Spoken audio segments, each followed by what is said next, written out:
Hello everyone, welcome to DTH Decoding the Hindu. We are here to decode the Hindu for all those examinations where you are needed to be updated with current affairs of national and international importance. Today's lecture is going to be very important, so please watch the lecture till the last, and if you think that my efforts are worth appreciating, then please do like my video, subscribe the channel and share the video with your friends as well. So let's get started. आज है 28 अगस्त. सबसे पहले एक previous year question देख लेते हैं. Question क्या है? With reference to the Indian economy, consider the following statements. First statement क्या है? If the inflation is too high, Reserve Bank of India is likely to buy government securities. If the rupee is rapidly depreciating, RBI is likely to sell dollars in the market. If interest rates in the USA or European market were to fall, that is likely to induce RBI to buy dollars. Which of the following given above are correct? आपको बताना है कौन कौन सी इन तीनों में से statement correct है. 1 and 2 only, 2 and 3 only, 1 and 3 only, या फिर 1 2 3 मतलब ऑल ऑफ द अबोव. इस क्वेश्चन का आंसर आपको कमेंट बॉक्स में ज़रूर लिखना है, और इनफैक्ट हम इस क्वेश्चन का आंसर वीडियो के लास्ट में भी डिस्कस करेंगे. अब एक क्योट देख लेते हैं जो कि हमें जीएस पेपर ऐसे एथिक्स में हेल्प कर सकती है. क्योट क्या है? Unity not uniformity must be our aim. We attain unity only through variety. Differences must be integrated, not annihilated, not absorbed.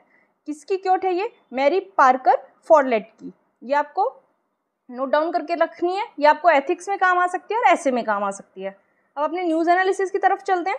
News analysis में सबसे पहली जो न्यूज़ है वो है जो CJI और सुप्रीम कोर्ट जजेस के लिए पोस्ट रिटायरमेंट के जो पर्क्स थे उनको बढ़ा दिया गया है. ये 24 अगस्त को भी आया था आर्टिकल.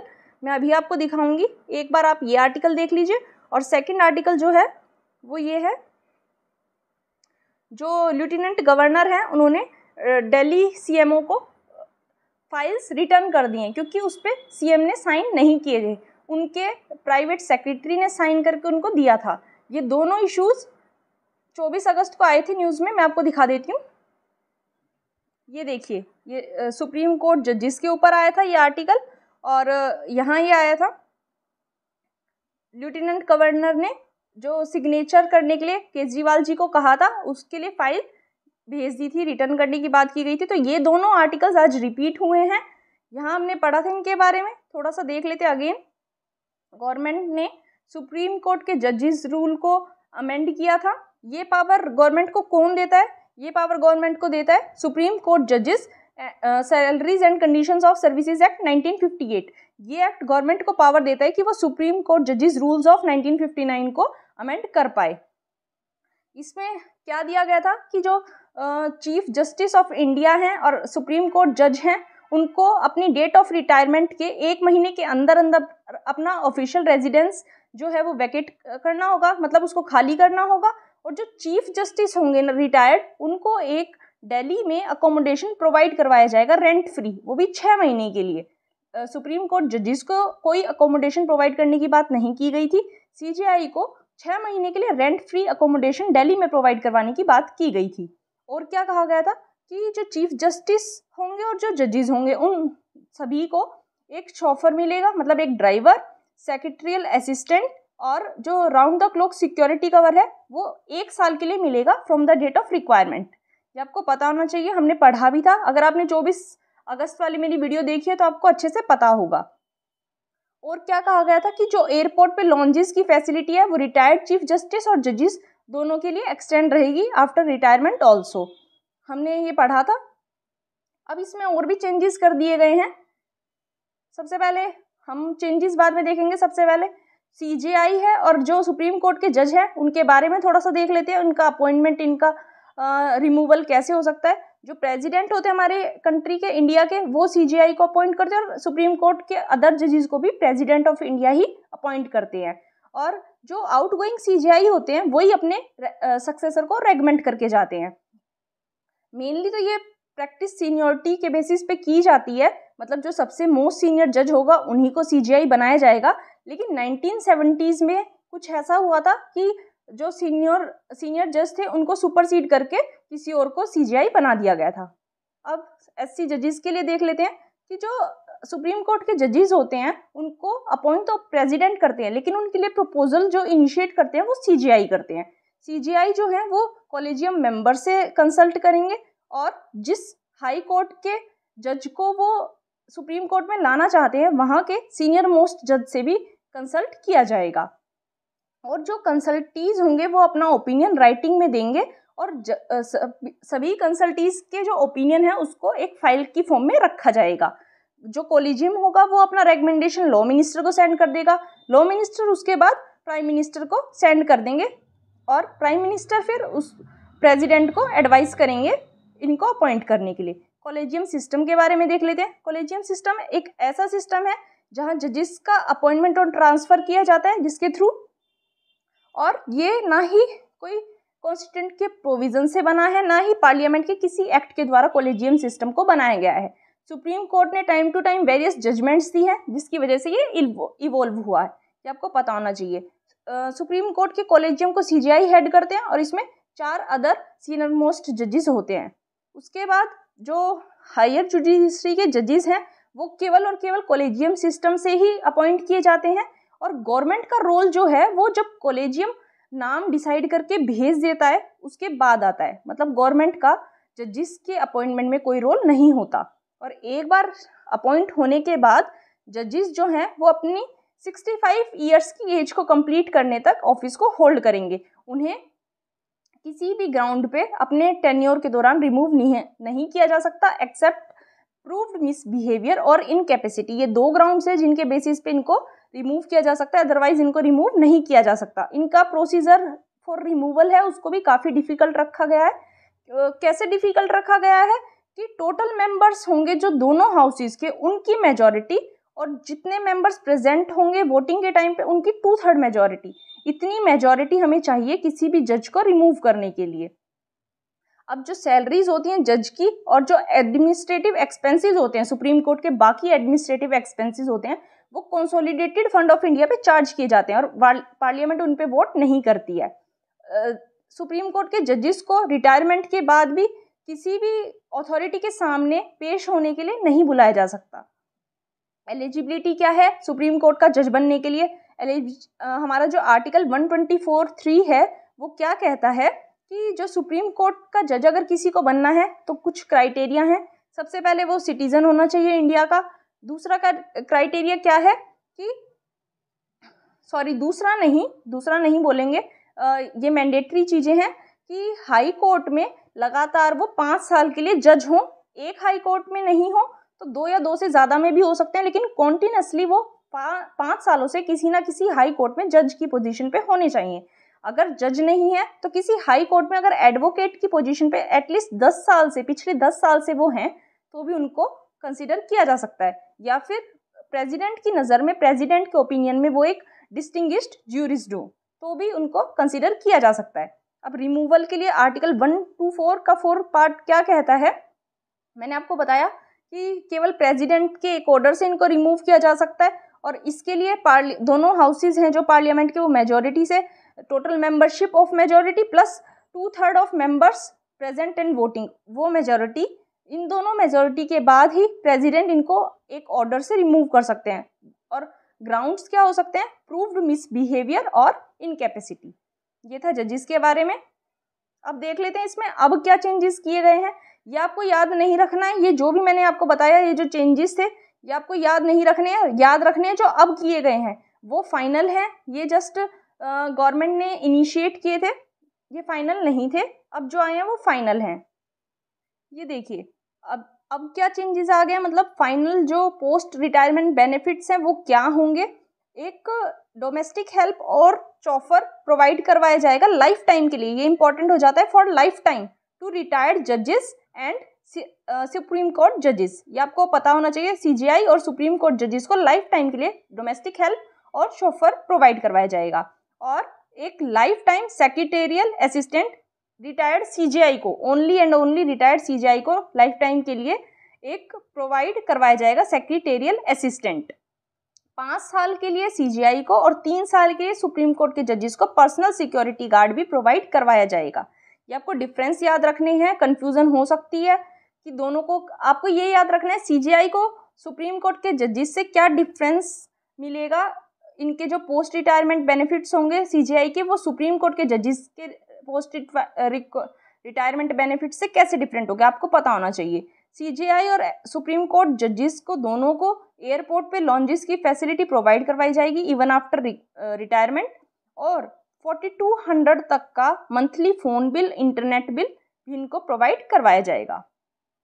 जो स्टाफ होगा उसको पे कहाँ से किया जाएगा, उनकी सैलरी और उनके अलाउंसेस जो सुप्रीम कोर्ट के रेगुलर एम्प्लॉयज़ होते हैं उन्हीं की तरह पे किए जाएंगे। और जो डोमेस्टिक हेल्प की बात की गई है वो सुप्रीम कोर्ट के जैसे जूनियर कोर्ट असिस्टेंट के लेवल का एक एम्प्लॉय होगा। ये बात आपको याद रखनी है।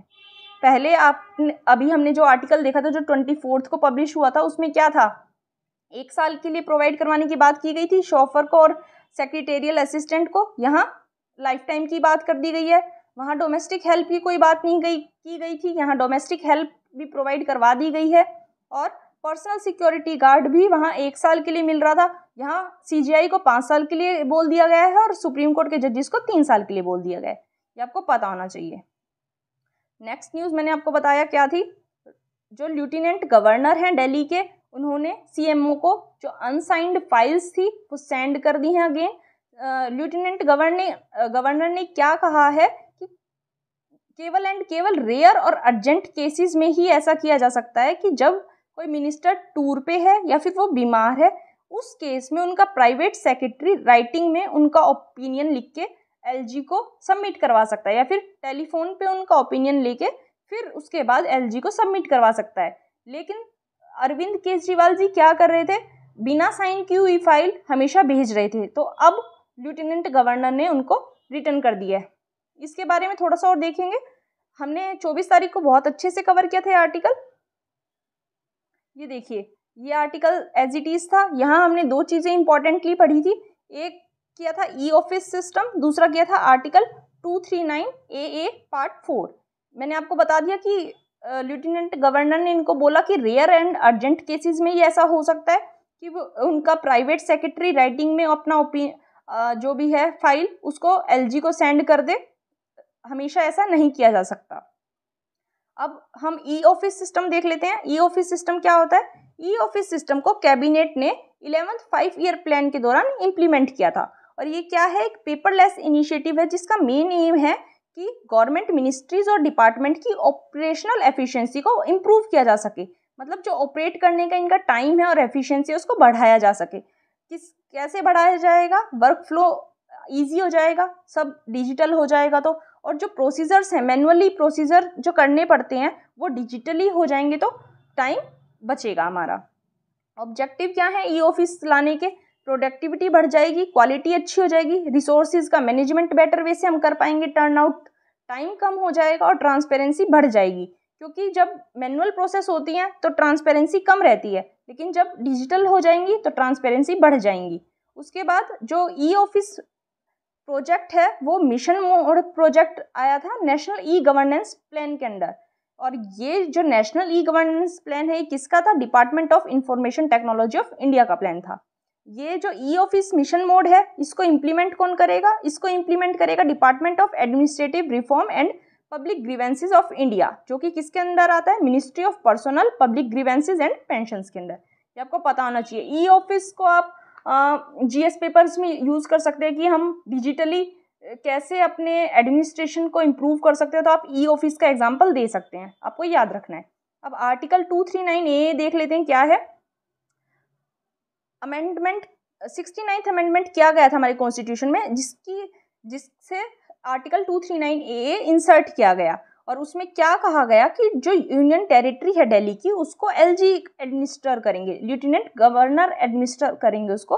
और कैसे एडमिनिस्टर करेंगे? On the aid and advice of elected legislative assembly.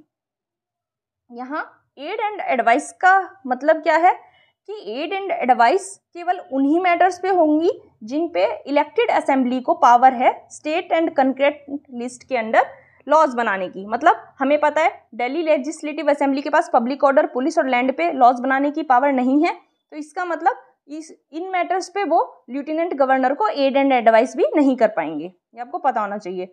उसके बाद क्या कहा गया है कि LG 2 तरीके से काम करते हैं, या तो वो काउंसिल ऑफ मिनिस्टर की एड एंड एडवाइस को मान ले, या फिर क्या करें, जो प्रेसिडेंट डिसीजन ले उनको इम्प्लीमेंट करें। इनके 2 काम होते हैं, ये हमने पढ़ लिया। हमारी 2 न्यूज़ आज की कवर हो गई हैं। नेक्स्ट हमारे पास है ये न्यूज़ कि राजस्थान के विलेजर्स और एक्टिविटीज़ ने क्या किया है, जोहड़ है एक, उसको बचाने के लिए वो लोग आगे आए हैं सो दैट उस जोहड़ को पब्लिक यूज़ के लिए रखा जा सके। बात क्या है कि इस लैंड को, जोहड़ वाली लैंड को कमर्शियल पर्पसेस के लिए सेल करना चाहते हैं, लेकिन लोकल अथॉरिटीज़ के खिलाफ जाके विलेजर्स और एक्टिविस्ट इसको बचा रहे हैं। यहाँ हमारे लिए इस आर्टिकल में 2 चीज़ों को पढ़ना ज़रूरी है। एक तो है जोहड़ और दूसरा है खेजड़ी ट्रीज। ये दोनों टॉपिक्स पढ़ेंगे। सबसे पहले जोहड़ देख लेते हैं। जोहड़ क्या है? हमारे इंडिया में एक टाइप का ट्रेडिशनल वाटर कंजर्वेशन सिस्टम है। ये पानी को बचाने के जो ट्रेडिशनल सिस्टम हमारे इंडिया में पाए जाते हैं, जोहड़ उनमें से एक है। और कौन कौन से वाटर कंजर्वेशन सिस्टम हमारे इंडिया में पाए जाते हैं, मैंने पूरी लिस्ट तैयार कर दी है, क्योंकि काफ़ी इंपॉर्टेंट हो जाता है, एग्जाम में आ सकता है, मैच द फॉलोइंग में भी आ सकता है, या फिर 1 लाइनर क्वेश्चन में भी आ सकता है, तो आपको हल्का सा पता होना चाहिए। फर्ड एक वाटर मैनेजमेंट सिस्टम है जहाँ कम्युनिटी मैनेज करती है इरीगेशन सिस्टम को। ये तापी रिवर बेसिन महाराष्ट्र में पाया जाता है। जिंग है, लद्दाख में पाया जाता है। छोटे टैंक का यूज़ किया जाता है जिससे कि जो ग्लेशियर से पिघलता हुआ पानी आ रहा है उनको कलेक्ट किया जा सके। कूल्स है। कूल्स क्या है? ये सरफेस पे चलने वाले वाटर चैनल्स हैं। ये कहाँ पाए जाते हैं? हिमाचल प्रदेश के माउंटेनियस रीजन में पाए जाते हैं। और जो भी रिवर्स और स्ट्रीम से पानी आता है उनको फील्ड तक पहुंचा दिया जाता है with the help of cools. ये आपको पता होना चाहिए। अगला है जैबो या फिर रूजा सिस्टम। ये नागालैंड में पाया जाता है। पोन्ड लाइक स्ट्रक्चर इसमें बनाए जाते हैं सो दैट कि जो टेरेस हैं हिल साइड पे वहाँ पानी आके इकट्ठा हो जाए। जैकवेल्स है। जैकवेल्स को कौन यूज़ करता है? ग्रेट निकोबार की शॉम्पेन ट्राइब इसको यूज़ करती है। क्या किया जाता है कि जो भी बैम्बूज होते हैं उनको पेड़ों के नीचे प्लेस कर दिया जाता है सो दैट जो भी लीव्स पे पानी होता है वो कलेक्ट होता जाता है। अगला है PAT system. PAT system Madhya Pradesh में पाया जाता है और जो भी पानी हिल से आता है उसको इरीगेशन के लिए यूज़ कर लिया जाता है। नेक्स्ट है ईरी। ईरी एक टैंक सिस्टम है, तमिलनाडु में यूज़ किया जाता था, अभी भी किया जाता है एक्चुअली। फ्लड कंट्रोल करने में काम आता है। इससे सॉइल इरोजन को भी प्रिवेंट किया जा सकता है और जो रन ऑफ होता है मतलब पानी वेस्ट होके जाता है हैवी रेनफॉल के टाइम पे उसको बचाया जा सकता है। और इसकी हेल्प से क्या होता है? ग्राउंड वाटर भी रिचार्ज किया जा सकता है, हो जाता है इसकी वजह से, काफ़ी हेल्पफुल है। अब आ गया जोहड़। यही हमारा टॉपिक था, जोहड़, यही पढ़ना था। ये क्या है? ये डैम्स को चेक करने के लिए अर्दन डैम है एक तरह से, जो कि ग्राउंड वाटर को रिचार्ज और कंजर्व करने के लिए काम आते हैं। मेनली ऐसे एरिया में कंस्ट्रक्ट किए जाते हैं जहाँ हाई एलिवेशन होता है। हाई एलिवेशन कहाँ पाया जाएगा? राजस्थान में, इसीलिए राजस्थान में मेनली पाए जाते हैं। राजस्थान और राजस्थान के आसपास वाले एरियाज में पाए जाते हैं। नेक्स्ट है पनामकेनी। ये कुरुमा ट्राइब, वायनाड केरला की एक ट्राइब है, कुरुमा ट्राइब। ये आपको देखो एक क्वेश्चन और यहाँ कवर हो गया, कुरुमा ट्राइब कहाँ की है? वायनाड केरला की।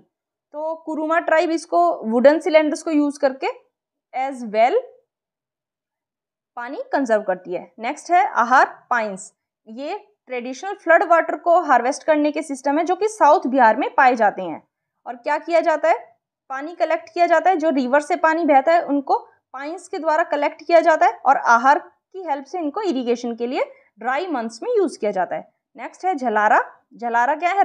रेक्टेंगुलर शेप के स्टेप वेल्स होते हैं और 2 या 3 या 4 साइड से क्या होता है, इनके स्टेप्स बनाए जाते हैं इनमें। और ये मेनली कहाँ पाए जाते हैं? जोधपुर में ये पाए जाते हैं। नेक्स्ट है बावरी। बावरी क्या है? एक यूनिक टाइप के स्टेप वेल्स हैं जो कि मेनली राजस्थान में पाए जाते हैं। टंका। टंका कहाँ पाया जाता है? जहाँ रूफ, ये भी राजस्थान में पाया जाता है और रूफ का जो पानी होता है उसको बचाकर, रूफ पे जो रेन वाटर आता है उसको बचाकर इकट्ठा कर लिया जाता है।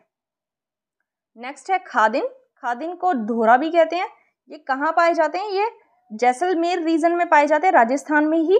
और इनका जो इरिगेशन मेथड है वो इराक में जो उर रीजन का इरिगेशन मेथड है उससे सिमिलर है। कुंड। कुंड क्या होते हैं? ये सॉसर शेप के। सॉसर शेप कैसी होती है? ऐसी। ये सॉसर शेप है। ऐसा एक कैचमेंट एरिया तैयार किया जाता है जिससे क्या होता है, जेंटल स्लोप। आप देख सकते हैं कितना जेंटल स्लोप है ये, सो दैट जो पानी है वो यहाँ बीच में कलेक्ट हो जाता है। ये राजस्थान और गुजरात में पाया जाता है। आपको पता होना चाहिए था ये जोहड़। और मैंने काफ़ी सारे जो ट्रेडिशनल वाटर सिस्टम्स हैं उनको भी कवर कर दिया। एक बार आप दोबारा से वीडियो को रिवाइंड करके इन सबको सुन लेंगे तो आपके दिमाग में ही बैठ जाएंगे। नेक्स्ट इस आर्टिकल में हमारे पास इंपॉर्टेंट है खेजड़ी ट्रीज। खेजड़ी ट्रीज क्या होते हैं? ये राजस्थान के स्टेट ट्री है, ये आपको पता होना चाहिए। राजस्थान का स्टेट ट्री है खेजड़ी ट्री, और ये थार रीजन के इकोसिस्टम को मेंटेन करने में एक बहुत इंपॉर्टेंट रोल प्ले करता है, क्योंकि इनके पास एक स्पेशल एबिलिटी होती है कि ड्राई वेदर में भी सर्वाइव कर सकते हैं, सूखे वेदर में भी, क्योंकि हमें पता है राजस्थान में बारिश कम होती है, ड्राई वेदर रहता है, उसमें भी इनके पास एबिलिटी होती है सर्वाइव करने के लिए। ये इनको डिफरेंट वे से यूज़ किया जा सकता है, फोडर की तरह, फायरवुड मतलब आग जलाने के लिए, खाना बनाने के लिए यूज़ किया जा सकता है, और ये सॉइल की न्यूट्रिएंट वैल्यू को रिस्टोर करने में हेल्प करते हैं। और इनकी वजह से क्या होता है कि जो फूड प्लांट्स हैं और डेजर्ट की क्रॉप्स हैं उनकी जो यील्ड है वो काफ़ी अच्छी हो जाती है। एक जो इसके ऊपर फ्रूट लगता है उससे एक बहुत पॉपुलर डिश बनाई जाती है, उसका नाम क्या है? संगरी।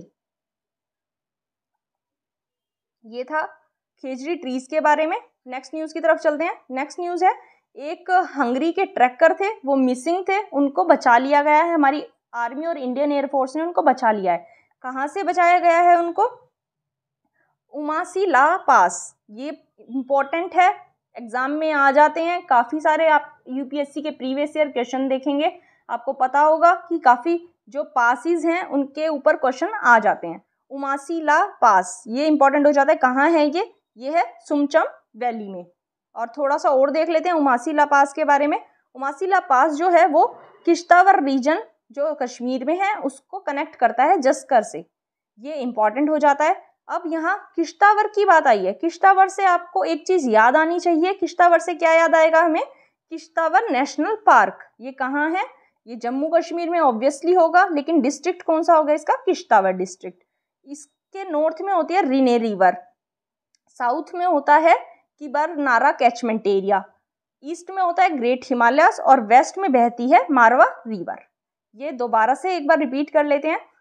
नॉर्थ में रिने रिवर, साउथ में किबरनाला कैचमेंट एरिया, ईस्ट में ग्रेट हिमालयस और वेस्ट में मारवा रिवर। ये दो रिवर्स के नाम आपको याद रखने हैं, रिने रिवर और मारवा रिवर। ये इसके नॉर्थ और वेस्ट से बहती हैं। ये लोकेटेड है हाई एल्टीट्यूड पे, 1700 मीटर से 4800 मीटर तक के हाई एल्टीट्यूड पे ये पार्क लोकेटेड है। और इसमें कौन कौन से एनिमल्स पाए जाते हैं? Brown bear, leopard, snow leopard, Himalayan musk deer, hangul और आइबेक्स। ये आपको पता होना चाहिए, ये इंपॉर्टेंट था। मैंने साथ के साथ इसको भी कवर कर दिया। नेक्स्ट न्यूज़ की तरफ चलते हैं। नेक्स्ट न्यूज़ हमारे पास क्या है? नेक्स्ट न्यूज़ हमारे पास है पोक्सो केस से रिलेटेड। इसमें एक ये जो आप फोटो देख सकते हैं, एक मुरुगत मठ है, उनके चीफ को एक्यूज माना गया है कि वो सेक्सुअली हरास कर रहे हैं गर्ल्स को। तो इस आर्टिकल में हमारे पास इंपॉर्टेंट है पोस्को एक्ट। मैंने पोस्को बोल दिया शायद, पोक्सो एक्ट है ये। पोक्सो एक्ट 2012 में लाया गया था। किस लिए लाया गया था? सो दैट कि जो 18 साल से छोटे एज के चिल्ड्रन हैं उनको सेक्सुअल असॉल्ट से, सेक्सुअल अब्यूज से, सेक्सुअल हैरेसमेंट और पोर्नोग्राफी से प्रोटेक्ट किया जा सके। इसमें क्या कहा गया है? इस एक्ट में मैंडेट किया जाता है कि जो केसेस की इन्वेस्टिगेशन है वो 2 महीने के अंदर अंदर, मतलब आज केस रजिस्टर हुआ है तो उसके 2 महीने के अंदर अंदर उसकी जो इन्वेस्टिगेशन है वो कंप्लीट हो जानी चाहिए, और ट्रायल जो है वो 6 महीने के अंदर कंप्लीट हो जाना चाहिए। इस एक्ट में एक चाइल्ड को कैसे डिफाइन किया गया है? कोई भी पर्सन जिसकी एज 18 ईयर्स से कम है, ऐसे उसको एक चाइल्ड के कैटेगरी में रखा जाएगा। सेक्सुअल असोल्ट किस चीज़ को माना जाएगा कि ज़्यादा एग्रेवेटेड है उसका इफेक्ट, ज़्यादा बढ़ा हुआ उसका इफेक्ट कब माना जाएगा? जब जो एब्यूज चाइल्ड है, जिसके साथ गलत हुआ है, वो मेंटली इल है, या फिर जो एब्यूज करने वाला है वो या तो किसी आर्म्ड फोर्सेस या सिक्योरिटी फोर्सेस का मेंबर है, कोई पब्लिक सर्वेंट है, या फिर कोई ऐसा पर्सन है जो बच्चा है, जो विक्टिम है, उसकी ट्रस्ट पोजीशन होल्ड करता है, जैसे कोई फैमिली मेंबर, कोई पुलिस ऑफिसर, टीचर, डॉक्टर, या फिर कोई हॉस्पिटल का स्टाफ, किसी गवर्नमेंट या प्राइवेट कैसे भी हॉस्पिटल का स्टाफ, मतलब ऐसा कोई पर्सन जो एक विश्वसनीय पोजीशन होल्ड करता है, तब माना जाएगा कि जो क्राइम है वो काफ़ी एग्रेवेटेड है। और ये एक रिग्रेस पनिशमेंट इम्प्रिजनमेंट के लिए प्रिस्क्राइब करता है, जो 10 साल तक की इम्प्रिजनमेंट दी जा सकती है, या फिर उसको लाइफ टाइम इम्प्रिजनमेंट तक भी एक्सटेंड किया जा सकता है, और पनिशमेंट भी साथ के साथ इसमें प्रोविज़न दिया गया है। उसके बाद बच्चे की रीविक्टिमाइजेशन को अवॉइड करने के लिए इसमें प्रोविज़न दिया गया है, सो दैट बार बार बच्चे को जुडिशरी के सामने लाकर उससे वही सवाल करके उसको रीविक्टिमाइज ना किया जाए। इस सब के प्रोविज़न इस एक्ट में बनाए गए हैं। और क्या कहा गया है कि ऐसे केसेस जो होंगे, जो भी हैरेसमेंट के केसेस होंगे चाइल्ड के खिलाफ, उनको रिपोर्ट करना मैंडेटरी है। मतलब कोई पर्सन जो कि अवेयर है, उसकी ये लीगल ड्यूटी बनती है कि वो इस ऑफेंस के बारे में रिपोर्ट करे। अगर वो ऐसा नहीं करता है तो उसको 6 महीने तक की इम्प्रिजमेंट या फिर फाइन उस पर लगाया जा सकता है। और ये एक्ट है उन लोगों के लिए भी पनिशमेंट प्रिस्क्राइब करता है जो चिल्ड्रन ट्रैफिकिंग करते हैं सेक्सुअल पर्पसेस के लिए। और अगर कोई इससे रिलेटेड फॉल्स कंप्लेंट या फिर अनट्रू इन्फॉर्मेशन देता है, झूठी इन्फॉर्मेशन देता है, उसके लिए भी इस एक्ट में पनिशमेंट दी गई है। इस एक्ट 2019 में अमेंड किया गया। अब क्या कर दिया गया कि जो भी पेनिट्रेटिव सेक्सुअल असोल्ट होगा पोक्सो एक्ट के अंडर, उसको रेप के इक्विवेलेंट रख दिया इस एक्ट में, कि रेप के इक्विवेलेंट ही हीनस क्राइम वो माना जाएगा। और ये माना जाएगा कि काफ़ी एग्रेवेटिंग सर्कमस्टांसिस में, अगर जैसे रेप हुआ है किसी ऐसे पर्सन के द्वारा जो कि ट्रस्ट की पोजीशन पे था, और अगर उससे क्या हो गया है, अगर कोई गर्ल चाइल्ड है वो प्रेग्नेंट हो गई, तो उस जो क्राइम है उसको एग्रेवेटेड माना जाएगा। उसके बाद अगर ये कह दे कोई भी जो एक्यूज है, वो ये कह दे कि मैंने जो अंडर 18 एज का चाइल्ड है उसका कंसेंट लिया था, मतलब जो भी हो रहा है इस बच्चे की मर्जी से हो रहा है, तो वो बातें क्या हो जाएंगी, इररेलेवेंट हो जाएगी। उन बातों का कोई मतलब नहीं होगा, चाहे कोई भी सेक्सुअल इंटरेक्शन का नेचर हो, चाहे किसी भी सर्कमस्टांस में वो किए गए हो, वो नहीं माना जाएगा। मतलब क्या कह दिया है कि किसी भी माइनर के साथ अगर सेक्स किया जाए तो वो क्या है, रेप की कैटेगरी में उसको रखा गया है। उसके बाद जो 2019 का बिल है उसको दोनों हाउसेज ने पास कर दिया, मैंने आपको बताया, सो दैट जो सेक्सुअल अब्यूज़ है चिल्ड्रन का उसको रोका जा सके।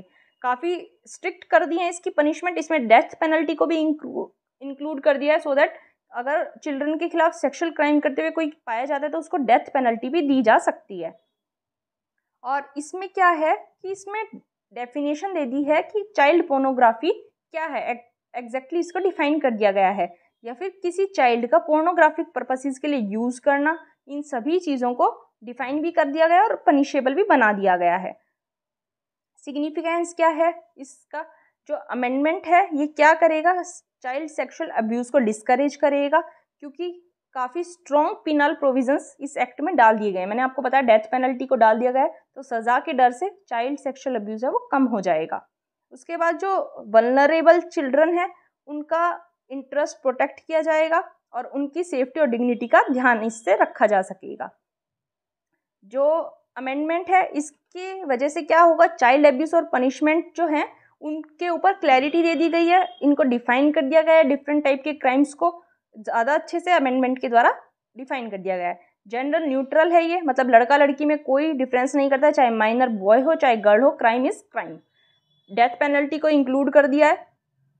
और मैंने क्या बताया कि सुप्रीम कोर्ट की जजमेंट थी, एक तो माछी सिंह केस में और देवेंद्र पाल सिंह में केस में, जब सुप्रीम कोर्ट ने ये कहा था कि जो डेथ पेनल्टी है उसको rarest of the rare cases में केवल अवॉर्ड किया जाएगा, क्योंकि डेथ पेनल्टी के कुछ कंसर्न्स हैं। क्या कंसर्न्स हैं कि मेनली जो देखा गया है वो सेक्सुअल अब्यूज़ जो होता है चिल्ड्रन का, उसमें फैमिली मेम्बर्स एक्यूज्ड पाए जाते हैं, तो ऐसे टाइम पे जो कंप्लेंट होगी उसको डिस्करेज कर देगा, क्योंकि फैमिली मेम्बर्स को अगर डेथ पेनल्टी मिलेगी तो फैमिली का ही लॉस है। इस केसेस में, ऐसे केसेस में जो रिपोर्ट है उसको डिस्करेज हो जाएगा, और जो माइनर है उसकी लाइफ को भी खतरा हो सकता है, क्योंकि जो अब्यूज्ड जो मुजरिम होगा उसके लिए डेथ सेंटेंस की पेनल्टी आ गई है, तो इस वजह से जो माइनर है जिसके साथ गलत हुआ है उसकी लाइफ भी डेंजर में आ जाएगी। इसके रिगार्डिंग JS वर्मा कमेटी थी, ये आपको पता होना चाहिए, इंपॉर्टेंट हो जाता है, काफ़ी इंपॉर्टेंट हो जाता है JS वर्मा कमेटी। आप इसको अपने आंसर्स में भी क्योट कर सकते हैं। 2013 में बनाई गई थी निर्भया केस के बाद। उसमें क्या पाया गया था कि रेप केसेस जो भी होंगे उनमें डेथ पेनल्टी दे दी जाए। सॉरी, इसने भी यही कहा था कि डेथ पेनल्टी ना दी जाए, ये भी डेथ पेनल्टी के अगेंस्ट थी।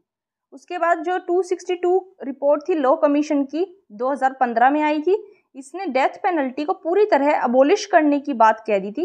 एक्सेप्शन एक दिया था, वो क्या था, टेरर केस। अगर कोई टेररिज्म करता हुआ या फिर टेरर एक्टिविटीज से रिलेटेड पाया जाता है उस केस में आप डेथ पेनल्टी दे सकते हैं, लेकिन बाकी केसेस में इसने अबोलिश करने की बात कह दी थी। और क्या कहा गया है कि इसने लॉ कमीशन ने क्या कहा था कि हमारा फोकस जो होना चाहिए वो ये होना चाहिए कि जो पनिशमेंट है उसको सर्टेनली दिया जाए, मतलब जो अपराधी है उसको सर्टेनली पनिशमेंट मिले। ये नहीं होना चाहिए कि पनिशमेंट की सीवियरिटी क्या है, किस लेवल तक सीवियर है पनिशमेंट, लेकिन पनिशमेंट की सर्टेनिटी ही अपने आप में रियल सेंस में क्या है, रियल पनिशमेंट है। ये इन्होंने कहा था, आपको पता होना चाहिए। नेक्स्ट आर्टिकल की तरफ चलते हैं। नेक्स्ट आर्टिकल हमारे पास क्या है कि फर्टिलाइजर कॉस्ट को कम करने के लिए हमें पता है गवर्नमेंट क्या लेके आई है, वन नेशन वन फर्टिलाइजर। इसका क्या एम है कि जो लॉजिस्टिक कॉस्ट है ट्रांसपोर्टेशन की, फर्टिलाइजर्स को ट्रांसपोर्ट करने की, उनको कम किया जा सके, इसका एम ये है। और हमारी कंट्री ने क्योंकि क्या है, अवेलेबिलिटी कम हो रही है, ग्लोबल शॉर्टेज चल रही है फर्टिलाइजर्स की, तो इंडिया ने रशिया और सऊदी अरेबिया के साथ एग्रीमेंट साइन किए हैं सो दैट फर्टिलाइजर्स की अवेलेबिलिटी को स्टेडी रखा जा सके। और इसके अलावा क्या है कि जो कुछ फर्टिलाइजर्स के नाम यहाँ दिए गए हैं ये आपको अच्छे से पता होना चाहिए, क्योंकि एग्जाम में ऐसे भी क्वेश्चन आ सकता है कि ये नाम आपको दे दिए जाएंगे और आपसे पूछा जाएगा किस कैटेगरी के अंदर आ देंगे, कि फर्टिलाइजर्स हैं, इंसेक्टिसाइड्स हैं, पेस्टिसाइड्स हैं, ऐसे क्वेश्चन भी आ सकता है। तो आपको नाम क्या पता होना चाहिए, di ammonium phosphate, muriate of potash and single super phosphate, ये आपको पता होना चाहिए। क्या कहा गया है कि इनके प्राइसेस काफ़ी ज़्यादा हाई हैं, और प्राइसेस कौन फिक्स करता है आपको ये भी पता होना चाहिए। प्राइसेस इनके फिक्स करती है फर्टिलाइजर कंपनीज। ये एक क्वेश्चन भी आया, मैं इसको कल कवर करूंगी। कल मैं यही प्रीवियस ईयर क्वेश्चन लेके आऊंगी कि फर्टिलाइजर कंपनीज जो हैं वो फर्टिलाइजर्स के मार्केट डायनामिक को देखते हुए प्राइस रखती हैं। और इंटरनेशनली भी मैंने आपको बताया शॉर्टेज चल रही है तो प्राइस काफ़ी फर्टिलाइजर्स का बढ़ गया है। सेंटर ने सब्सिडी इंक्रीज करने की बात की है सो दैट जो प्राइस राइज हुए हैं फर्टिलाइजर्स के उनको सब्स्यूम किया जा सके। अब वन नेशन वन फर्टिलाइजर के बारे में थोड़ा सा देख लेते हैं, क्या है ये। इसमें one nation one fertiliser companies को क्या कहा गया है कि उनका जो नेम होगा, ब्रांड होगा, लोगो होगा या फिर कोई भी और रेलिवेंट प्रोडक्ट की इंफॉर्मेशन होगी, वो सारी इंफॉर्मेशन जो फर्टिलाइजर का बैग होगा उसके 1/3 स्पेस में आपको लिखनी है, डिस्प्ले करनी है। और जो 2/3 स्पेस बचेगा बैग का, वहाँ क्या लिखा जाएगा, वहाँ लगेगा भारत का ब्रांड, भारत ब्रांड। और जो प्रधानमंत्री भारतीय जन उर्वरक परियोजना का लोगो है वो, ये दो चीजें लगेंगी। क्या लगेंगी, भारत ब्रांड और प्रधानमंत्री भारतीय जन उर्वरक परियोजना का लोगो, 2/3 स्पेस में ये लगाया जाएगा। एक सिंगल नाम यूरिया के लिए यूज़ किया जाएगा, जैसे डाई अमोनियम फॉस्फेट है DAP, इसकी जगह क्या यूज़ किया जाएगा, भारत यूरिया। ये है MOP, इसकी जगह क्या यूज़ किया जाएगा, सॉरी, यूरिया के लिए भारत यूरिया, DAP के लिए भारत DAP, MOP के लिए भारत MOP और NPK के लिए भारत NPK, ऐसे नाम यूज़ किए जाएंगे सभी फर्टिलाइजर कंपनीज के द्वारा, ये इसमें कहा गया है। और ये जो स्कीम है ये पब्लिक और प्राइवेट दोनों टाइप की कंपनीज पे अप्लाई होगी, सो दैट कि जो फर्टिलाइजर के ब्रांड्स हैं हमारी कंट्री में उनमें एक यूनिफॉर्मिटी लाई जा सके। और किसके अंडर होगा ये सब, ministry of chemicals and fertilisers के अंदर। इन्होंने क्या कहा है कि सभी जो फर्टिलाइजर्स हैं उन्हें सिंगल ब्रांड के अंदर ला दिया जाएगा अंडर द स्कीम प्रधानमंत्री भारतीय जन उर्वरक परियोजना के तहत, ये आपको पता होना चाहिए था। नेक्स्ट आर्टिकल की तरफ चलते हैं। नेक्स्ट आर्टिकल हमारे पास है, ये खुला से रिलेटेड है, इसके बारे में हम पूरा पढ़ेंगे। खुला क्या होता है, सबसे पहले ये देख लेते हैं कि मुस्लिम वीमेन जो होती हैं उनके पास डाइवोर्स लेने के लिए कौन कौन से ऑप्शंस अवेलेबल होते हैं। एक तो होता है सबसे पहला डाइवोर्स ले लें म्यूचुअल कंसेंट से, जिस प्रोसेस को क्या कहा जाता है, मुबारत।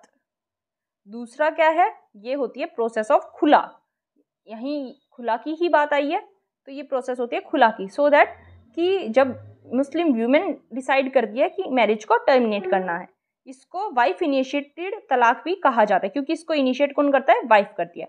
लेकिन जो उलेमाज हैं उन्होंने खुला को क्या कहा है कि खुला केवल तब एक्सरसाइज मतलब खुला को केवल तब यूज़ किया जा सकता है जब वाइफ की रिक्वेस्ट पे हस्बैंड उसको अलाउ कर दे, मतलब परमिशन दे दे। तो एक तरह से देखा जाए तो without the permission of her husband उसकी वाइफ, मुस्लिम वाइफ, उससे खुला नहीं ले सकती, ये आपको पता होना चाहिए।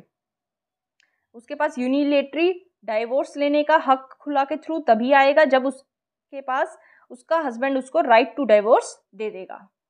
सो दैट अगर वो मना कर देता है, हस्बैंड मना कर देता है खुला के लिए, तो वुमेन के पास कोई ऑप्शन नहीं होता, उसको केवल कोर्ट को ही अप्रोच करना होगा under dissolution of Muslim marriage act 1939। उसके पास और कोई ऑप्शन नहीं बचता है। हमें पता है और तलाक कौन कौन से होते हैं, ट्रिपल तलाक। ट्रिपल तलाक में क्या होता है, एक man multiple times divorce divorce divorce, एक ही बार में, इन वन गो, एक ही बार में डाइवोर्स को प्रोनाउंस करता है। यहाँ रिकंसिलिएशन का कोई स्कोप नहीं होता और जो मैरिज होती है वो इंस्टेंटली ख़त्म हो जाती है। लेकिन जो ट्रिपल तलाक है इसका मेंशन कुरान में कहीं नहीं पाया जाता, ये इंपॉर्टेंट हो जाता है। ट्रिपल तलाक को काफ़ी मुस्लिम कंट्रीज़ ने बैन भी कर रखा है। Egypt, Syria, Jordan, Kuwait, Iraq, Malaysia, इन सभी मुस्लिम कंट्रीज़ में ट्रिपल तलाक को बैन किया गया है।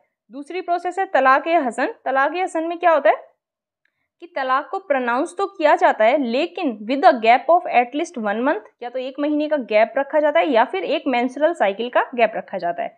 मतलब जैसे एक बार आज अगर तलाक बोल दिया हस्बैंड ने वाइफ को तो उनके पास 1 मंथ है या फिर एक मेंस्ट्रुअल साइकिल तक का टाइम है, और ये क्या है, रिवोकेबल है। मतलब अभी क्या हुआ है, अभी तलाक हुआ नहीं है और अभी रिकंसिलिएशन के लिए, रीअप्रोचमेंट के लिए कपल के पास टाइम है। और इसके बाद भी क्या होता है, कपल जो है वो एक साथ रहते हैं। अब आज का महीना जो अगर आज प्रोनाउंस कर दिया तो ये महीना एंड होने के बाद सेकंड टाइम अगर फिर से हस्बैंड ने प्रोनाउंस कर दिया तलाक, वो फिर भी रिवोकेबल होगा। मतलब अभी भी उसको ख़त्म किया जा सकता है और अभी भी जो कपल है वो अपनी रिलेशनशिप को कंटिन्यू कर सकते हैं, रिज्यूम कर सकते हैं। लेकिन अगर सेकंड मंथ के ख़त्म होने के बाद अगर थर्ड प्रोनाउंसमेंट कर दिया गया तो इररिवोकेबल डाइवोर्स हो जाएगा, मतलब फाइनल डाइवोर्स उस टाइम हो जाएगा। और डाइवोर्स तब नहीं माना जाएगा अगर वीमेन जो है उसकी मेंस्ट्रुअल साइकिल चल रही है या फिर वीमेन जो है वो प्रेग्नेंट है। ये आपको पता होना चाहिए, इंपॉर्टेंट है।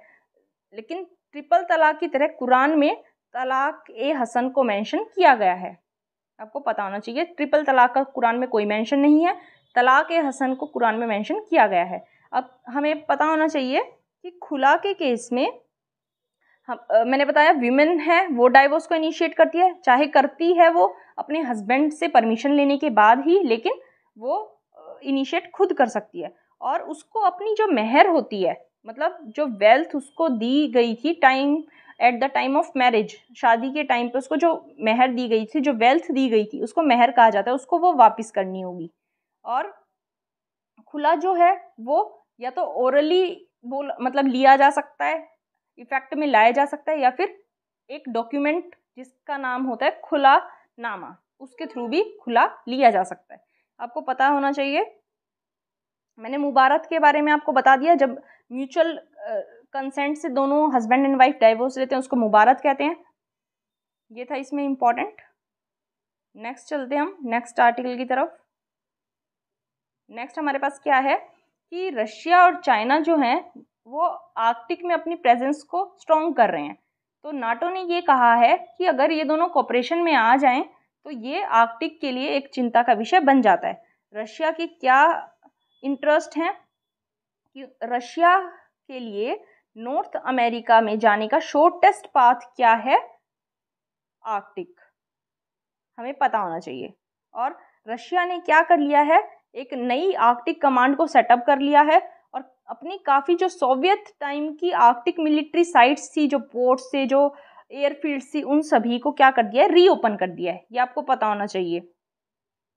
एक क्या एडवांसमेंट की है कि जो नॉर्थ आर्कटिक वाला एरिया है, नॉर्थ पोल वाला, हाई नॉर्थ जिसको कहा जाता है, उसको रशिया कैसे यूज़ कर रहा है एज अ टेस्ट बेड अपनी जो एडवांस्ड वेपन्स हैं उनको टेस्ट करने के लिए, इंक्लूडिंग हाइपरसोनिक मिसाइल्स। अपनी हाइपरसोनिक मिसाइल्स वगैरह और बाकी जो एडवांस्ड वेपन्स हैं उनको यूज़ करने के लिए आर्कटिक का यूज़ कर रहा है। और जो बीजिंग है, बीजिंग के क्या प्लान है कि वो आर्कटिक को एनर्जी इंफ्रास्ट्रक्चर और रिसर्च प्रोजेक्ट के लिए यूज़ करना चाहता है, उस पर बिलियंस ऑफ डॉलर्स वो खर्च करने के लिए तैयार है। तो इसमें हमारे लिए दो चीज़ें पढ़ना ज़रूरी हो जाता है, एक तो नाटो और दूसरा हाइपरसोनिक मिसाइल्स।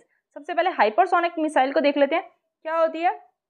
ये एक ऐसा वेपन सिस्टम होता है जिसकी स्पीड क्या कितनी होती है, 5 मैक या फिर 5 मैक से ज़्यादा, मतलब 5 times the speed of sound. और ये मैन्यूवरेबल होती है, मतलब कि इसको डायरेक्शन जो है वो मैन देता है, बैलिस्टिक मिसाइल की तरह नहीं होती। इसको क्या किया जा सकता है, एक इंटेंटेड टारगेट के लिए सेट किया जा सकता है। बैलिस्टिक ट्रेजेक्ट्री क्या होती है, बैलिस्टिक मिसाइल ऐसे जाके ऐसे टारगेट करती है, लेकिन इसको एक इंटेंटेड टारगेट के लिए सेट किया जा सकता है बाय मैन। आपको पता होना चाहिए। दो टाइप की मिसाइल और होती हैं, एक सबसोनिक और एक सुपरसोनिक, और लास्ट में आती है हाइपरसोनिक। सबसोनिक क्या होती है, जिसकी स्पीड होती है 0.8 मैक, इतनी उसकी स्पीड होती है। सुपरसोनिक की 2 से 3 मैक होती है, और इसकी जो होती है वो मोर देन 5 मैक होती है हाइपरसोनिक की। आपको तीनों में डिफरेंस पता होना चाहिए। ये है सबसोनिक की स्पीड, ये है 2 से 3 है, ये 0.8 है। अब चलते हैं नाटो की तरफ। नाटो क्या है, नाटो के बारे में थोड़ा सा देख लेते हैं। नाटो एक मिलिट्री अलायंस है जिसको नॉर्थ अटलांटिक ट्रीटी के द्वारा 1949 में इस्टेब्लिश किया गया था। कौन कौन से देश ने किया था, यूएस, कनाडा और कई सारी यूरोपियन नेशंस ने, वेस्टर्न यूरोपियन नेशंस ने। सो दैट कि जो सोवियत यूनियन था, जो आज रशिया हम देख रहे हैं, उसके साथ 15 देश और थे और सभी को इकट्ठा क्या कहा जाता था, सोवियत यूनियन। उनके खिलाफ जो है कलेक्टिव सिक्योरिटी प्रोवाइड करवाई जा सके, इसलिए इसको लाया गया था। इसके हेडक्वार्टर कहाँ है, ब्रुसेल्स, बेल्जियम में। और ये यूएस का first peace time military alliance है, मतलब कि शांति है पूरे वर्ल्ड में, उस टाइम जो मिलिट्री अलायंस बनाया गया ऐसा ये फर्स्ट था। और करंटली इसमें 30 मेंबर स्टेट्स हैं, और इसका जो मेन पर्पस है वो क्या है कि इसके सभी मेंबर्स को फ्रीडम और सिक्योरिटी प्रोवाइड करवाना, उनकी फ्रीडम और सिक्योरिटी का ध्यान रखना bye political and military means. मतलब कोई मिलिट्री की ज़रूरत हो, चाहे पॉलिटिकल किसी हेल्प की ज़रूरत हो, तो नाटो के सभी मेंबर्स एक दूसरे के लिए तैयार रहेंगे। नाटो की कलेक्टिव डिफेंस मैकेनिज्म क्या है कि नाटो के मेंबर्स के खिलाफ अगर कुछ भी होता है, कोई भी एक्सटर्नल पार्टी कोई अटैक करती है, तो सभी म्यूचुअली रिस्पॉन्स करते हैं। और क्या कहा गया है कि कोई भी अगर एक मेंबर के खिलाफ कोई अटैक होता है तो उसको क्या माना जाएगा कि वो सभी मेंबर्स के खिलाफ अटैक है। मतलब किसी भी एक नाटो के मेंबर पे अटैक करने का मतलब ये है कि ये माना जाएगा कि आप नाटो पे, मतलब सभी देशों पे, आप 30 कंट्रीज पे आप अटैक कर रहे हैं और सभी उसको काउंटर रिस्पॉन्ड करेंगी। उसके बाद क्या कहा गया है, इसका ओरिजिन कहाँ से हुआ, इसका ओरिजिन हुआ वेंडेनबर्ग रेजोल्यूशन से। जो यूएस की कांग्रेस है उसने वेंडेनबर्ग रेजोल्यूशन को पास किया था, और उसने प्रेसिडेंट को ये एडवाइस किया था कि जो पूरा वर्ल्ड है और यूएस है उसको सिक्योरिटी प्रोवाइड करवाए, सो दैट सभी के बीच में एक म्यूचुअल डिफेंस अरेंजमेंट बनाया जा सके through the help of, with the help of UN charter, और सिक्योरिटी काउंसिल के वो बाहर हो। मतलब सिक्योरिटी काउंसिल से अलग कोई ऐसा डिफेंस अरेंजमेंट बनाना चाहिए जो कि सोवियत वीटो को काउंटर कर सके। उसके बाद ये ट्रीटी जो है वो वॉशिंगटन में साइन की गई थी 1949 में, और इनिशियली इसको 12 देशों ने साइन किया था, US, UK, Canada, France, Germany नहीं है सॉरी, डेनमार्क, बेल्जियम, नॉर्वे, पुर्तगाल, नीदरलैंड, इटली, आइसलैंड और लग्जमबर्ग। ये आपको पता होना चाहिए नाटो के बारे में, ये इंपॉर्टेंट था। नाटो के मेंबर्स आप देख लीजिए कौन कौन से हैं। नेक्स्ट आर्टिकल हमारे पास है फ्रूट फ्लाई से रिलेटेड। फ्रूट फ्लाई क्या है, एक न्यूक्लियर मैट्रिक्स को स्टडी करने का एक अच्छा मेथड है। हम देखेंगे इसमें क्या चेंज किया गया है। सबसे पहले क्या होता था कि न्यूक्लियर मैट्रिक्स को स्टडी करने के लिए जो न्यूक्लियस है उसको बाहर निकाल लिया जाता था, और फिर उसको स्टडी किया जाता था। मतलब डीएनए उसका बाहर निकाल लिया जाता था, न्यूक्लियस बाहर निकाल लिया जाता था, फिर उसको स्टडी किया जाता था। और मतलब ऐसा है, ये ऐसा मॉडल हो जाता था न्यूक्लियर मैट्रिक्स का कि जैसे एक बिल्डिंग है, उसमें से सभी ऐसी चीज़ों को बाहर निकाल दिया गया है जो निकाली जा सकती है, जो मूवेबल्स हैं। तो न्यूक्लियर मैट्रिक्स एक इसी टाइप का मॉडल हो जाता है। लेकिन अब नए मेथड में क्या किया गया है, जो न्यूक्लियाई है उसको एम्ब्रियो के अंदर रख के ही मैट्रिक्स की प्रिपरेशन की जा रही है। In situ nuclear matrix preparation की जा रही है। और ऐसा कब कितनी देर तक किया जा सकता है, जब एम्ब्रियो को कलेक्ट कर लें उसके 0 से 16 घंटे के अंदर अंदर। तो इसमें एज सच हमारे पास इम्पॉर्टेंट प्रोसेस नहीं है। हमें क्या पता होना चाहिए फ्रूट फ्लाइज के बारे में, जिसका नाम क्या होता है, ड्रोसोफिला। ये आपको पता होना चाहिए। ड्रोसोफिला जो ग्रीक वर्ड है, ये ड्रोसोस से बना है। इसका मतलब होता है ड्यू लविंग। ड्यू लविंग मतलब ड्यू हमने देखा है सर्दियों में पाई जाती हैं, ड्यू ओस। उसके बाद ये ड्रोसोफिलिड फैमिली से बिलोंग करती हैं और मेनली इनको फ्रूट फ्लाइज, विनेगर वाइन या पोमेस फ्लाइज कहा जाता है। मेन करेक्टर क्या है कि ये जो रोटन फ्रूट्स होते हैं, राइपन या रोटन मतलब जो पक चुके हैं या सड़ गए हैं, उन पे ये पाई जाती हैं। मेन इनका ये एक डिस्टिंग्विश करेक्टर है। और एक फैमिली और है टेफ्रिटिडे, ये है, इसको ट्रू फ्रूट फ्लाइज भी कहा जाता है। तो ये क्या करती हैं, ये अनराइप और राइप फ्रूट्स पे ये बैठती हैं। वो रोटन फ्रूट्स पे बैठती थी, ये अनराइप मतलब जो कच्चे फल हैं उन पे ये पाई जाती हैं। ये क्वेश्चन आपको कंफ्यूज करने के लिए आ सकता है कि हमें पता है ये रोटन फ्रूट्स या राइपन फ्रूट्स पे पाई जाती हैं, लेकिन क्वेश्चन में क्या दे देगा कि ये अनराइप या फिर राइप फ्रूट्स पर पाई जाती है। तो यहाँ ये गलत हो जाएगी स्टेटमेंट, आपको ध्यान रखना है अच्छे से। ड्रोसोफिलिया जो है वो मोस्टली वर्ल्ड वाइड यूज़ किया जाता है और एक प्रेफर्ड मॉडल है बायोलॉजिकल रिसर्च का। काफ़ी सारी बायोलॉजी की डिस्कवरीज भी इसको यूज़ करके की गई हैं। और जो इसका जीनोम है ये पूरा का पूरा सीक्वेंस्ड है। सीक्वेंस्ड का मतलब क्या होता है, जैसे ये ऐसी कोई स्ट्रक्चर होती है जो सीक्वेंस होता है पूरा, और हमें इसके थ्रू काफ़ी सारी बायोकेमिस्ट्री की, फिजियोलॉजी की और काफ़ी सारे जो मैट्रिक्स का बिहेवियर है उसके रिगार्डिंग काफ़ी इन्फॉर्मेशन हमें इससे मिलती है। इसमें यही इम्पॉर्टेंट था, इसके अलावा इसमें और कुछ इम्पॉर्टेंट नहीं है। इससे ज़्यादा डीप में क्वेश्चन नहीं पूछा जाता है। अब मॉस्किटोज़ के बारे में देख लेते हैं। मॉस्किटोज़ का जो पूरा सिस्टम है उनकी सेंस ऑफ स्मेल पे काम करता है।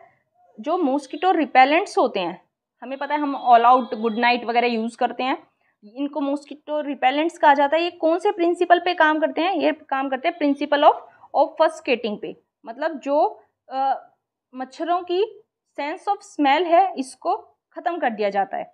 और जो मेनली केमिकल पाया जाता है इन रिपेलेंट्स में, गुड नाइट ऑल आउट वगैरह में कौन सा केमिकल पाया जाता है, डाई इथाइल टोल्यूअमाइड। ये आपको नाम ध्यान रखना है, नाम आ सकता है, कैसे भी क्वेश्चन बन सकता है इससे, डाई इथाइल टोल्यूअमाइड, आपको नाम पता होना चाहिए। और ये क्या करता है, हमें पता है कि जो ह्यूमन बॉडी में पसीना आता है और जो कार्बन डाइऑक्साइड हम छोड़ते हैं उसी को सेंस करके जो मॉस्किटो का एंटीना है वो काम करता है। तो ये ऐसा केमिकल होता है जो मॉस्किटो के एंटीना को कंफ्यूज कर देता है और हमारे स्वेट को और हमारी कार्बन डाइऑक्साइड को सेंस नहीं कर पाता। ये काम ये करते हैं।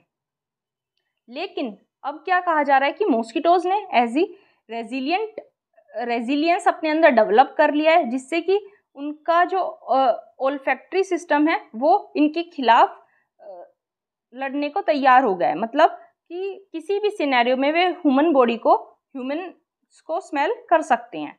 अब ओल्फैक्टरी सिस्टम क्या होता है इसके बारे में देख लेते हैं। ओल्फैक्टरी सिस्टम ऐसा होता है जो कि हमारी सेंस ऑफ स्मेल को पूरा कंट्रोल करके रखता है। और इसमें क्या होता है, नोज होती है, नेजल कैविटीज़ कनेक्ट होती हैं इस सिस्टम में, और जो अपर पार्ट्स होते हैं हमारे ओल्फैक्टरी म्यूकस के, वो हमारी स्मेल की परसेप्शन को बनाते हैं। एक चीज़ और आपको इस आर्टिकल में पता होनी चाहिए, ये एक केमिकल का नाम है 1-octane-3-ol। ये ह्यूमन स्वेट में पाए जाने वाला एक केमिकल है, बहुत इंपॉर्टेंट हो जाता है ह्यूमन स्वेट में पाए जाने वाला ये केमिकल, जो कि कुछ ही मॉस्किटोज के न्यूरॉन्स के द्वारा डिटेक्ट किया जा सकता है। मतलब हर मॉस्किटो इस केमिकल को डिटेक्ट नहीं कर सकता, ये आपको पता होना चाहिए। नाम इंपॉर्टेंट हो जाता है 1-octane 3-ol। नेक्स्ट आर्टिकल की तरफ चलते हैं। नेक्स्ट इधर है, ये मंकी पॉक्स से रिलेटेड है। यूएस में मंकी पॉक्स के केसेस बढ़ते जा रहे हैं। मंकी पॉक्स के केसेस क्या हैं, मंकी पॉक्स को देख लेते हैं। मंकी पॉक्स एक जूनोसिस डिजीज है। मतलब जूनोसिस डिजीज कौन सी होती है, जो कि इन्फेक्टेड एनिमल से ह्यूमन में ट्रांसमिट हो सकती हैं। किसी एनिमल को है और कोई ह्यूमन उसके कांटेक्ट में आ जाए तो ह्यूमन में भी ट्रांसफर हो जाती हैं। मंकी पॉक्स वायरस जो है वो स्क्वेरल्स में, गैम्बियन पोच्ड रैट्स में, डॉर्मिस में और कुछ मंकीज में पाया गया है। मतलब ऐसा नहीं है कि मंकी पॉक्स नाम है तो केवल मंकीज में पाया जाता है, ये स्क्वेरल्स में, रैट्स में, डॉर्मिस में भी पाया गया है, आपको पता होना चाहिए। इसका कोज क्या है, मंकी पॉक्स वायरस नाम दे दिया है उस वायरस का। और क्या है इसका मेन जो रिजर्वायर है, कहाँ से ये आया था, ये एग्जैक्टली तो पता नहीं है, लेकिन माना जाता है कि जो अफ्रीकन के रोडेंट्स हैं और मंकीज है, उनकी वजह से इसका ट्रांसमिशन हुआ है। क्या कहा गया था कि मेनली WHO को लगा था कि ये ट्रॉपिकल रेन फॉरेस्ट के आसपास के जो एनिमल्स हैं उनमें पाया जाता है। और इसमें 2 क्लेड WHO ने आइडेंटिफाई की थी कि एक तो प्रजाति है वेस्ट अफ्रीकन क्लेड की, प्रजाति नहीं कहेंगे सॉरी, एक तो टाइप कह देंगे वेस्ट अफ्रीकन, और एक है कोंगो बेसिन। ट्रांसमिशन कैसे होता है इनका, ट्रांसमिशन क्योंकि ये जूनोटिक हैं, कैसे भी फैल सकते हैं, हमें पता होना चाहिए। तो ट्रांसमिशन होगा फ्लूइड्स के दौर की वजह से, स्किन अगर भिड़ जाती है उसकी वजह से, माउथ या थ्रोट जैसे हमारा सलाइवा होता है वो उसकी वजह से, छींक हमें आ जाती है तो वो ड्रॉपलेट्स इन्फेक्टेड पर्सन से किसी हेल्दी पर्सन पे जाके गिर जाएंगी तो भी ट्रांसमिट हो जाएगा, या फिर कॉन्टामिनेटेड ऑब्जेक्ट्स को टच करने से। ह्यूमन टू ह्यूमन ट्रांसमिशन जो है वो लिमिटेड है और अभी तक इसका इतना एविडेंस नहीं मिला है। कैसे होती है ये, क्या ओकरेंस है इसका, 1958 में पहली बार आइडेंटिफाई की गई थी और इसकी वजह से 2 आउटब्रेक आए। 2 आउटब्रेक का मतलब क्या है कि बहुत ज़्यादा इनका फैलाव हो गया था। इस मंकीज़ में सबसे पहले पॉक्स लाइक डिजीज़ हो गई थी जिसकी वजह से इसका नाम मंकी पॉक्स पड़ा। पहला ह्यूमन का केस इसमें आया 1970s में, और कहाँ मिला था, डेमोक्रेटिक रिपब्लिक ऑफ कॉन्गो में। और WHO के अकॉर्डिंग जो 4 कॉन्टिनेंट पे 15 कंट्रीज ऐसी हैं जिन पे ऐसे केसेस कंफर्म किए गए हैं कि मंकी पॉक्स ह्यूमंस में पाया जा रहा है। अब ये देख लेते हैं कि मंकी पॉक्स जो है वो स्मॉल पॉक्स से कैसे डिफरेंट है। मंकी पॉक्स जो है वो ऑर्थोपॉक्स वायरस है एक, मतलब क्या है, इसमें वायरसेस की एक जीनस है जिसमें वेरियोला वायरस, जिसकी वजह से स्मॉल पॉक्स होता है, वैक्सीना वायरस, और जिसमें जो स्मॉल पॉक्स की वैक्सीन यूज होती है उसमें ये पाया जाता है। मतलब जो स्मॉल पॉक्स का वायरस है प्लस उस स्मॉल पॉक्स के वायरस की जो वैक्सीन है उसकी वजह से ये वायरस बना हुआ पाया जाता है। इसके सिम्टम्स जो होते हैं वो स्मॉल पॉक्स की जैसे ही होते हैं, लेकिन कुछ कम सीवियर होते हैं, मतलब इतने ज़्यादा खतरनाक वो नहीं होते हैं, लेकिन सिम्टम्स वेरी कर सकते हैं। मतलब अलग अलग लोगों में अलग अलग तरीके के सिम्टम्स पाए जा सकते हैं। मेनली केस कहाँ इसके मिले थे 1980s में, सेंट्रल और वेस्ट अफ्रीका में, लेकिन अब और जगह भी इसके केसेस देखे जा रहे हैं। इसका सिम्टम्स और ट्रीटमेंट क्या होगा, फीवर होने लग जाएगा, हेडेक, मसल एक, बैक एक और एग्जॉशन हो जाएगा। स्टार्टिंग के सिम्टम्स ये हैं। उसके बाद इसकी वजह से लिम्फ नोड्स भी हो सकते हैं और हमारे जो लिम्फ हैं वो फूल जाएंगे, स्वेल हो जाएंगे।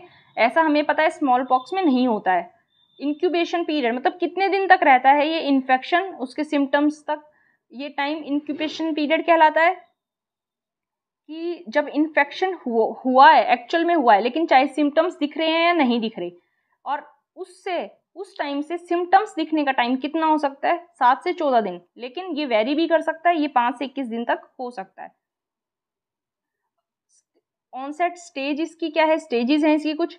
3 दिन के अंदर फीवर होगा और पेशेंट जो है उसको एक रैश हो जाएगा फेस पे, और जिसकी बाद वो अदर बॉडी पार्ट्स में भी फैलता जाएगा। सेकंड स्टेज है स्किन इरप्शन, जो कि 3 से 4 हफ्ते के लिए रह सकती है, जिसमें क्या होता है एक पीप टाइप फ्लूइड भर जाता है, हमारे जो वो होंगे रैशेज होंगे उनमें एक पीप भर जाता है और स्कैब्स बन जाते हैं।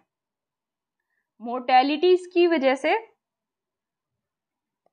काफ़ी हाई जो है वो यंग चिल्ड्रन में देखने को मिली है, लेकिन जो नॉर्मल एज के पेशेंट्स है उसमें 0 से 1% देखने को मिली है, मतलब चिल्ड्रन की मोर्टेलिटी रेट हाई है इसमें। अभी तक इसका कोई सेफ प्रूवन ट्रीटमेंट नहीं है, लेकिन WHO ने क्या रेकमेंड किया है, कुछ सपोर्टिव ट्रीटमेंट इन्होंने दिए हैं सिम्टम्स के बेसिस पे, लेकिन एक प्रूवन ट्रीटमेंट अभी तक मंकी पॉक्स का हमारे पास नहीं है। मंकी पॉक्स जो आउटब्रेक यूएस में हुआ था, स्मॉल पॉक्स वैक्सीन, एंटीवायरस और वैक्सीनिया इम्यून ग्लोबिन वहाँ यूज़ की जाती थी इसको कंट्रोल करने के लिए। क्या किया जा सकता है, इसको निपटने के लिए इसके इन्फेक्शन से कुछ मेजर्स लिए जा सकते हैं। ऐसे एनिमल्स से दूर रहना, उनसे कांटेक्ट ना बनाना जिनको ये वायरस हो, कोई भी मटेरियल उनका टच ना करना किसी भी सिक एनिमल का, और जो इन्फेक्टेड पेशेंट्स हैं उनको आइसोलेट करके रखना, गुड हाइजीन रखना सो दैट ये इन्फेक्शन फैले ना, और पर्सनल प्रोटेक्टिव इक्विपमेंट रखना पेशेंट्स की केयर करने के लिए। ये सब मंकी पॉक्स के बारे में था। नेक्स्ट आर्टिकल की तरफ चलते हैं, एंटीबायोटिक्स से रिलेटेड है। एंटीबायोटिक्स हमें पता है पेनिसिलिन जो है वो डिस्कवर की थी अलेक्जेंडर फ्लेमिंग ने। ये क्वेश्चन आ सकता है, आपको पता होना चाहिए। अब क्या हो रहा है कि एंटी माइक्रोबियल ड्रग्स जो हैं उनको through the help of pharmaceutical research बनाना मुश्किल हो रहा है, एक्सपेंसिव भी है, टाइम कंज्यूमिंग भी है, और क्या है काफ़ी लो और मिडल इनकम कंट्रीज़ के लिए आउट ऑफ रीच हो जाता है। तो इसमें क्या करने की ज़रूरत है, हमें इनोवेशंस और कोलैबोरेशंस की हेल्प से इस मैटर को टैकल करना होगा। इसमें क्या कहा गया है कि 2019 में ऐसे जो सुपर बग्स जो कि ड्रग रेजिस्टेंट हो चुके थे, ऐसे सुपर बग्स ने 1.27 मिलियन पीपल को ग्लोबली मार दिया। मतलब ऑलमोस्ट कितने लोग हो गए, काफ़ी ज़्यादा मिलियन में आ गए। तो आप देख सकते हैं कितना बड़ा फिगर हो गया जिसकी drug resistant and super bugs की वजह से वो मारे गए। उसके बाद एक वे क्या हो सकता है, जैसे हमें पता है माइक्रोबियल्स का एंटीबायोटिक्स का काफ़ी यूज़ हो रहा है, तो इनके यूज़ को थोड़ा सा प्रिवेंट करने के लिए ये डायग्नोस करना बहुत ज़रूरी है कि ये जो इन्फेक्शन है इसका कोज क्या है। अर्ली स्टेजेस में इसका कोज पता लगाया जाएगा तो इसको प्रिवेंट किया जा सकता है। और कुछ एंटीबायोटिक्स के नाम हैं, ये इंपॉर्टेंट हो जाते हैं। क्या नाम है, सिफेलोस्पोरिन्स, क्विनोलोन्स एंड मैक्रोलाइड्स, सॉरी पता नहीं कैसे कैसे नाम आ जाते हैं, ये आपको नाम याद रखने हैं, बस आप एक बार खुद से प्रोनाउंस कर लेंगे और इनको नोट डाउन कर लेंगे, क्योंकि ये क्वेश्चन बन सकता है कि नाम दे देंगे और पूछेंगे ये हैं क्या। एंटीबायोटिक्स के बारे में थोड़ा सा देख लेते हैं। ये ऐसी ड्रग्स होती हैं जो माइक्रोबायोलॉजिकल ऑर्गेनिजम्स को, जो कि हमारी बॉडी के हार्म करने के लिए आते हैं, उनको कैपेबल होती है मारने में, और ये इन्फेक्शंस को प्रिवेंट करने के लिए यूज़ की जाती हैं, सर्जरीज़ के टाइम पे यूज़ की जाती हैं, और जो भी कैंसर के पेशेंट्स हैं जिनको कीमोथेरेपी दी जा रही है उस टाइम पे ये यूज़ की जाती है। इंडिया जो है वो इनका एंटीबायोटिक्स का सबसे लार्जेस्ट कंज्यूमर है। इंडिया में इतना एक्सेस एंटीबायोटिक्स का यूज़ होता है जिसकी वजह से ऐसे ऐसे बैक्टीरिया म्यूटेट कर जाते हैं जो कि कभी हमने पहले देखे भी नहीं है। ये आपको पता होना चाहिए था। यही था बस इस आर्टिकल में। नेक्स्ट आर्टिकल की तरफ चलते हैं। नेक्स्ट आर्टिकल में हमारे पास क्या है, नेक्स्ट आर्टिकल हमारे पास ये है, और यही हमारे पास लास्ट आर्टिकल है आज का। ये है कॉइन स्विच से रिलेटेड। कॉइन स्विच क्या है, इंडिया का लार्जेस्ट क्रिप्टो कंपनी है। ये कॉइन स्विच जो है वो इंडिया की लार्जेस्ट क्रिप्टो कंपनी है, आपको पता होना चाहिए। क्रिप्टो स्विच कुबेर जो है वो इंडिया का टॉप क्रिप्टो ऐप है। इसके बारे में थोड़ा सा देख लेते हैं। क्रिप्टो करेंसी का एक्सचेंज करने का प्लेटफॉर्म है कॉइन स्विच कुबेर, और ये क्या करता है, अपने यूज़र्स को क्रिप्टो करेंसीज बेचने और ख़रीदने की सुविधा प्रोवाइड करवाता है। एक इन्होंने इंडेक्स लाया था कॉइन स्विच ने, क्या नाम था उसका, CRE8 इंडेक्स, जो कि इंडिया का फर्स्ट रुपी बेस्ड क्रिप्टो इंडेक्स था। इंपॉर्टेंट हो जाता है। ये क्या करता है, इसको दिन में 1400 से ज़्यादा बार रिफ्रेश किया जाता है, और ये रियल टाइम इंफॉर्मेशन देता है क्रिप्टो मार्केट की, और जो भी actual transactions coin switch app पे होंगी उनकी ये रियल टाइम इंफॉर्मेशन यूज़र्स को देता है। ये आपको पता होना चाहिए। और इसमें ये न्यूज़ में क्यों आया है, क्योंकि ED जो है यहाँ कुछ सर्च आउट कर रही है, इन्वेस्टिगेशन क्यों कर रही है, क्योंकि इंडिया के फॉरेन एक्सचेंज लॉ की वायलेशन के से रिलेटेड उनके पास कोई केस गया है, इस वजह से वो कॉइन स्विच में भी इन्वेस्टिगेशन कर रही है। कॉइन स्विच में इन्वेस्टिगेशन करने का एज सच कोई डायरेक्ट पर्पस नहीं है, लेकिन ये है कि जो क्रिप्टो सेक्टर है उसमें जो रेगुलेशंस हैं उनको टाइट किया जा सके, इसलिए कॉइन स्विच को क्या किया जा रहा है, इन्वेस्टिगेट किया जा रहा है। ये था हमारा आज का न्यूज़ एनालिसिस।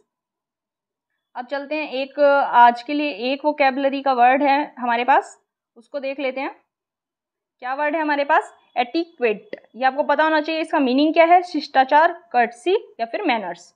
एटिक्वेट, शिष्टाचार, कर्टसी, मैनर्स। आज के हमारे पास यही वर्ड है। अब जो आज का प्रीवियस ईयर क्वेश्चन था उसको डिस्कस कर लेते हैं। क्या क्वेश्चन था? With reference to the Indian economy consider the following statements. First statement थी, if the inflation is too high RBI is likely to buy government securities. इस स्टेटमेंट को डिस्कस कर लेते हैं। अगर इन्फ्लेशन ज़्यादा है, इन्फ्लेशन ज़्यादा का मतलब क्या है? लोगों के पास पैसा ज़्यादा है, डिमांड ज़्यादा है, सप्लाई कम है। अगर डिमांड ज़्यादा है और सप्लाई कम है, दैट मीन्स लोगों के पास पैसा ज़्यादा है और जो कंट्री है उसमें पैसे की ज़्यादा भरमार हो गई है, तो गवर्नमेंट आरबीआई जो है वो गवर्नमेंट सिक्योरिटीज़ खरीदने का मतलब क्या होता है कि गवर्नमेंट सिक्योरिटीज़ खरीद के मार्केट में पैसा डाल दे। लेकिन पैसा तो ऑलरेडी काफ़ी ज़्यादा है, पैसे की तो ज़रूरत नहीं है। दैट मीन्स पैसा मार्केट से सक करेगी। आरबीआई को मार्केट से पैसा ख़त्म करना है इन्फ्लेशन को नॉर्मल करने के लिए, तो बाय नहीं होगा, यहाँ होगा सोल्ड। तो ये स्टेटमेंट हमारी होगी गलत। वैसे तो क्योंकि इसमें ऑप्शंस ऐसे थे, अगर हम फर्स्ट को एलिमिनेट कर दें तो हमारा ऑब्वियसली आंसर आ जाएगा 2 और 3।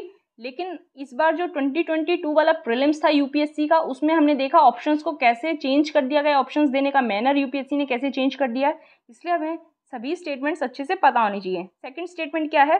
अगर रुपी रैपिडली डेप्रिशिएट कर रहा है, मतलब रुपी की वैल्यू डॉलर के अगेंस्ट काफ़ी डेप्रिशिएट कर रही है, कम हो रही है, तो आरबीआई जो है वो डॉलर्स को सेल कर देगी। क्या आरबीआई डॉलर्स को सेल करेगी उस केस में? बताएं। बिल्कुल सेल करेगी, क्योंकि डेप्रिशिएट इस वजह से हो रहा है क्योंकि मार्केट में डॉलर की कमी हो रही है, और आरबीआई जो है वो डॉलर्स को सेल करके मार्केट में क्या कर देगी? डॉलर्स की कमी को पूरा कर देगी। थर्ड क्या है? If interest rates in the USA और European Union were to fall. अगर यूएसए या यूरोपियन यूनियन में इंटरेस्ट रेट कम हो जाते हैं तो आरबीआई क्या मतलब डॉलर्स खरीदने के लिए इच्छुक होगी? ऑब्वियसली होगी। अगर कम इंटरेस्ट रेट में मिल रही है तो डॉलर्स खरीदने के लिए आरबीआई ज़रूर इच्छुक हो जाएगी। तो हमारा आंसर क्या हो गया? बी। ये था हमारा आज का डिस्कशन। अगर आपको लेक्चर समझ में आया है, आपको लेक्चर हेल्पफुल लगा है, तो लेक्चर को प्लीज़ लाइक कर दो। आपको 2 सेकंड लगेंगे लाइक करने में। सब्सक्राइब का बटन प्रेस कर दो और वीडियो को ज़्यादा से ज़्यादा शेयर करो। Thank you so much.